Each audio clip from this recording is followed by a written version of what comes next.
Hello and welcome to the Caffeine Chronicle from the Library of Linsk. I'm your host, IsaacLinsk. Joining us this week is barista and artist Colin Murphy. Welcome to the show, Colin. Glad to be here.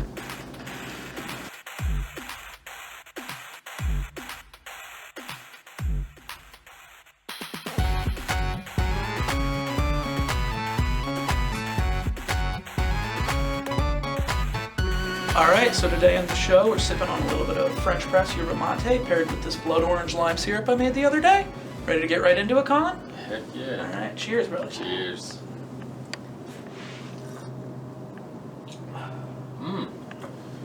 It's kind of like a warm Arnold Palmer, right? So good. Yeah. Sipping on some scissors. Alright, Colin, so question one. I was recently going over your band's website and I noticed plenty of cow-centric references and puns, so I must ask you, what is your favorite cut of beef? Probably like a chuck eye or a rib eye, or I like chuck roast a lot. I've been getting into, depends how I'm going to cook it. You know, if I got a steak, I really, just the classic rib eye is really nice. No, I totally understand that. If I'm going to roast something, I can't go wrong with the chuck. Yeah. If I find it at the store, sometimes I'll see they have a chuck eye, and that's really nice. Rare to a treat. And I recently started experimenting with ribs for the first time. Never Very cooked nice. ribs before. And Specifically beef ribs or beef and pork? They were actually pork ribs. I haven't messed with beef ribs yet, but they were really good. No, I love a good rib. Yeah. It's interesting, because we're from New Jersey, you don't really get any of that barbecue culture that you'd see anywhere else in the States. So it's interesting to see, the different barbecue-esque dishes people throw today.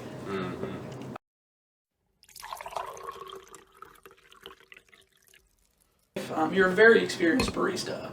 What is your all-time least favorite milk alternative?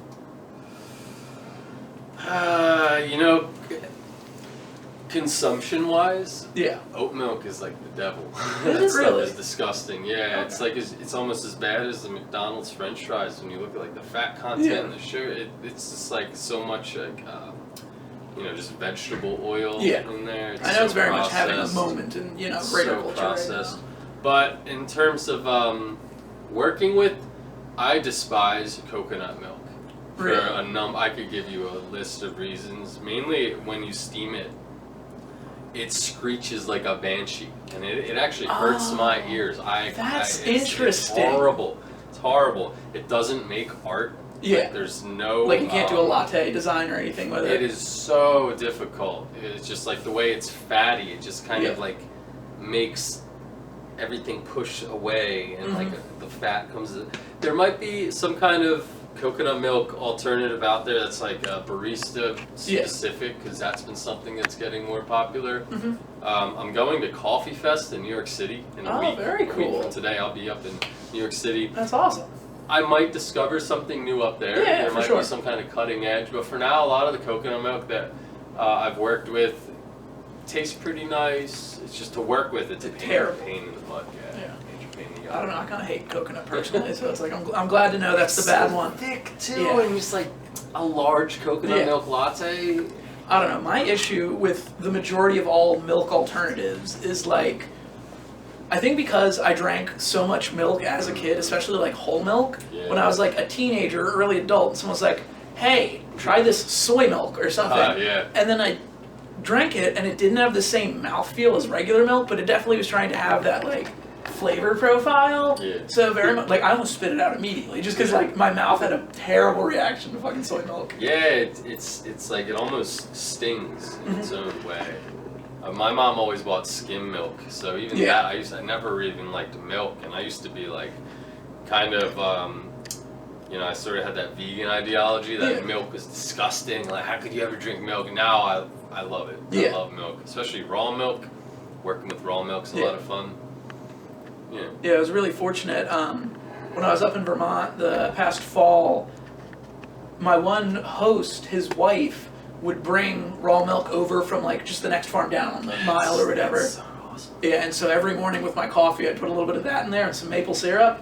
Oh my god, dude, it was incredible. It's so good. Yeah. One day I dreamed to have like some kind of coffee operation where I'm able to source from a few different farms, and instead of like the milk I'm getting just being like, you know, random collective milk from some plant somewhere in America, it's more like, oh, okay, I know this milk actually came from this came from old whatever the cow's name is, you know. This one came from this farm and it fed on this grass at this time of year, and you know, our farm has a lot of this flower that grows around this time of year, so it gives the milk like this kind of you know, little taste in the background. Like that, I feel is such an interesting take on understanding flavor and like really allowing nature to make the art, and you know, I'm just there putting it together for people. And for all I know, you know, this person might have a bad reaction to that farm's milk, but they love this other farm's milk. It's just it's all the confounding factors all put together. Okay, so what rituals or habits in your life do you think most contribute to your creative process, whether that be in regards to music or say your creative process is work, you know, working with coffee, making lattes, that kind of thing? I sacrifice 2 children every year. No, I'm just kidding. Ritual, that's just what comes to mind when I hear the word ritual. No, that's valid, that's valid. My regular rituals, I would say I have a pretty intense like supplement regimen of sorts. I have a vast array of herbs, minerals, different types of nootropics that I work with on a daily basis that I had a lot of perhaps energetic restraints in my early 20s where I felt just like horrible lethargy and just exhaustion, and I couldn't get myself to like feel motivated or energized or able to live life, and it was like, you know, debilitating depression and stuff like that. So yoga and movement, certain herbs, mushrooms, adaptogenic herbs, and definitely without that sort of regular application throughout my day-to-day life, I would not nearly be able to execute a lot of the things I can do. It's just like my energy levels. Coffee rituals, you know, my AeroPress. Coffee is one of those supplements that I would put in that category. Categories as a supplement. Caffeine Chronicle! Caffeine Chronicle! Coming back to the music, why is the #1 rule in Red Meat Conspiracy no guitars? If I actually say the truth to that, I might actually get killed. Okay. I'm just kidding. On a real note, so I think there is this thing that it does create a sort of there is something to not having a guitar that completely changes the sound that's being created. And I've heard from one of the most common things I hear from people about our band is how different it sounds. And I think that is largely contributed to like not having the guitar. When I think of a lot of people when they go to sit down to write a song, so many people will start with the guitar, and they'll start with just singing and guitar, and it's just like they have the ways they strum, and that can be so restricting. Whereas when we sit down with bass grooves, or we sit down with whatever kind of drum beat we're working with, or like the synergy of the two, or we're working with some really cool synthesizer sounds, it really changes the songwriting process. It changes the it's like that would be it. It changes it all. Okay. Like, This is the Caffeine Chronicle. All right, Colin. Do you feel that the area in which you live and work, you know, South Jersey broadly, has influenced your creative capacity or the way your creative process functions?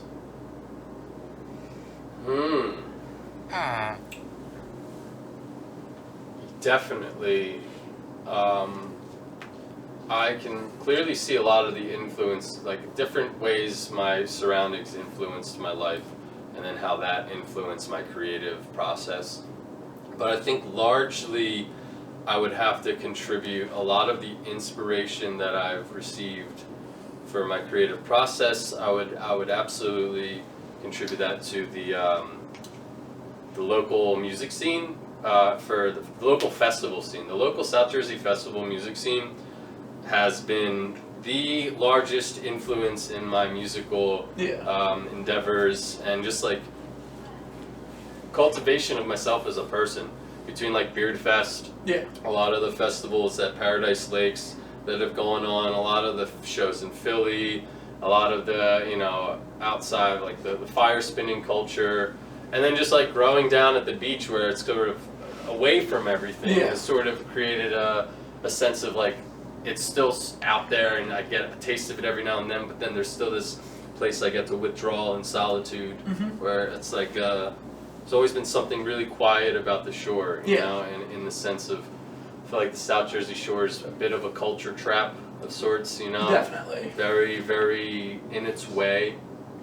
But, you know, we'll see how things change. Atlantic City's starting to pop off, and finally, like, independent music starting to find a space. Yeah. You know? Yeah, but before you got here, we actually were interviewing Tina Notaro, and she was going into depth on, you know, her events at Anchor Rock Club and all that kind of stuff. Very insightful stuff. She actually sang you very high praise during her interview. I love Tina. She's great. Oh, she's the best. Sipping on some scissors. Alright, so coming on to the last question now. It's a bit of a two-parter. First part, do you have any questions for me?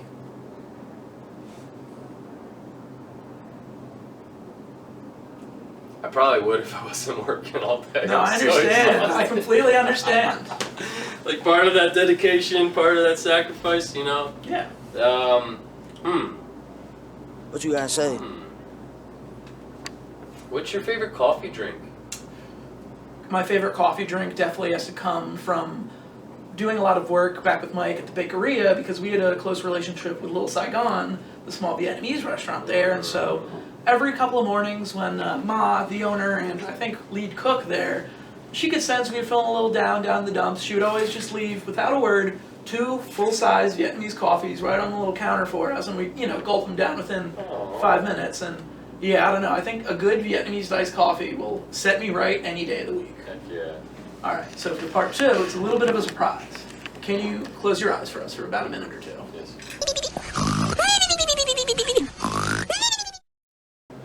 Alright, so I'm still bringing the surprise up for right now. You just gotta give me 1 hot minute, Colin.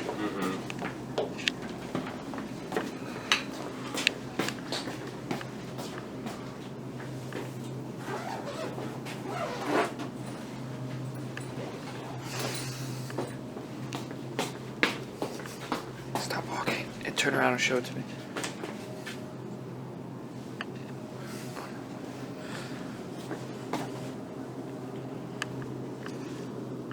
Alright, whenever you're ready, open them. Will you do a little funky bass riff to end the show?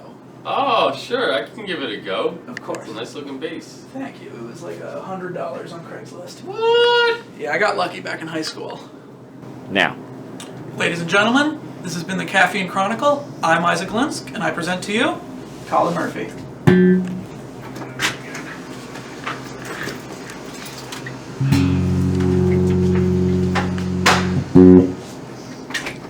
And he's out of here. Let's see. Yeah, that's some tune, right?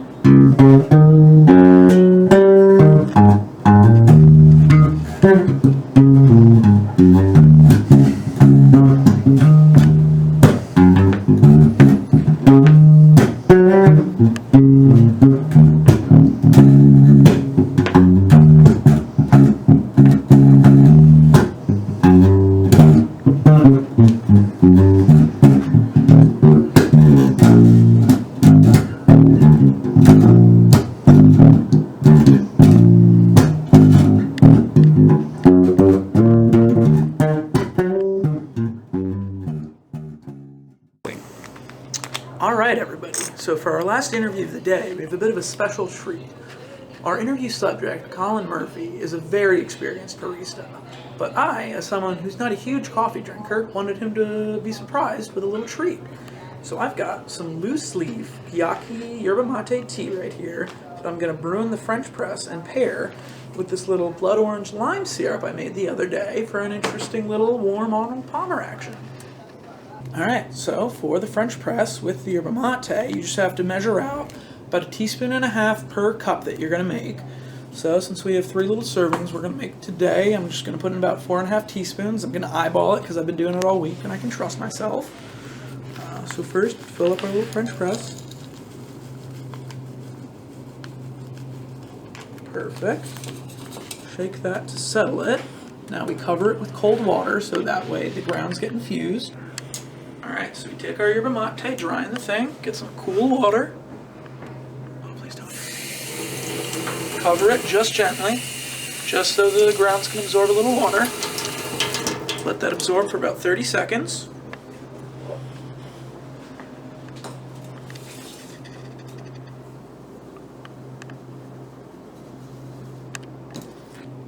Alright, so now that 30 seconds have elapsed, I've got my thermos here completely filled with boiling hot water. I'm going to gently cover the grounds until it reaches nearly the top.